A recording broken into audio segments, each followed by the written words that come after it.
The Moto X style is instantly recognizable, following a design that Motorola has been pushing for a few years.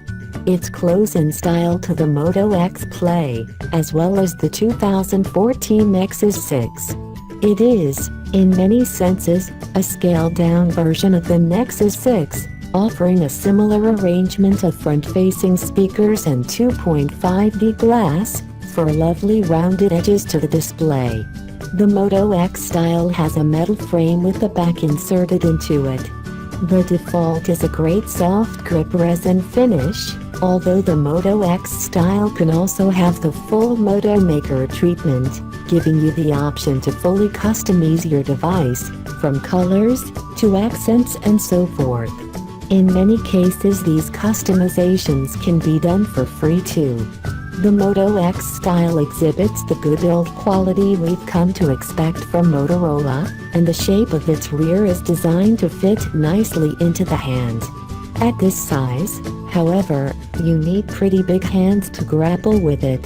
Like we said of the Nexus 6, at this size you lose the advantage of being able to lay it down on a table for interaction without it wobbling around. The Moto X style measures 153.9 x 76.2, with a curved rear between 6.1 to 11.06 mm. And it's that greater than 11 mm thickness that you feel when you grip it.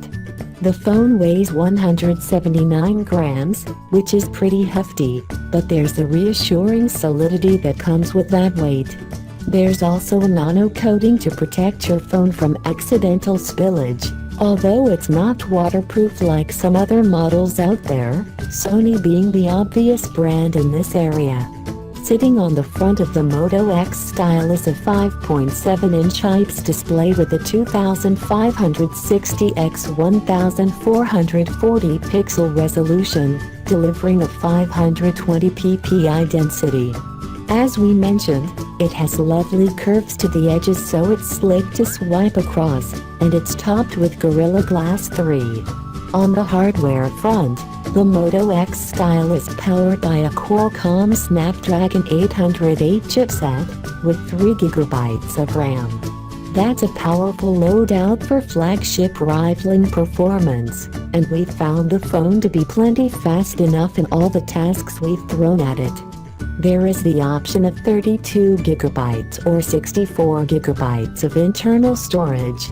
The 64 GB option will cost you an extra £35 through Moto Maker, and there's a micro SD card slot to expand further. We like how Motorola has combined the SIM and micro SD into the same tray, making for tidier overall design. But there's one other area where the Moto X style really takes a hit, and that's in battery life. That might come as something of a surprise, seeing as there's a 3000 mAh cell inside. That's a pretty high capacity, but yet you don't get the same kind of endurance you'll get from the Moto X Play. We found that the Moto X style battery would drain pretty quickly in normal use. On light days you'll get to the end of the day, but on busier days we found ourselves needing to recharge in the middle of the afternoon. That's not too dissimilar to some rival devices, like the Samsung Galaxy S6 for example, but we can't help feeling that this higher-end Moto X is shown up by its lower-spec brother.